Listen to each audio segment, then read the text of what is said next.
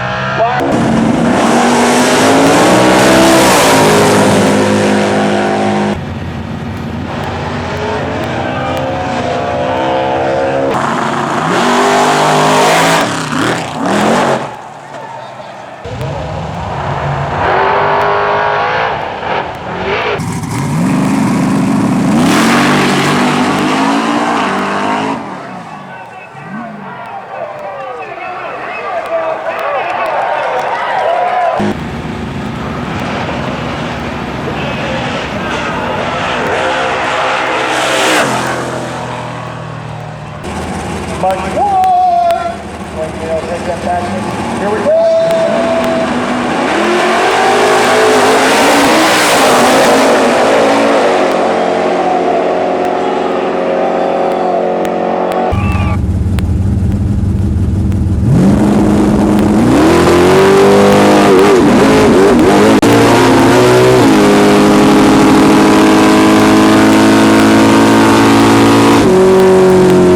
All right, you've sat through the worst possible scenarios in drag racing video history, but now it's time for the good stuff.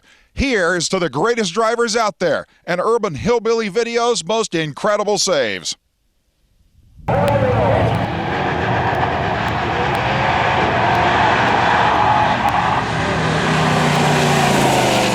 goes 684. 684.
came from.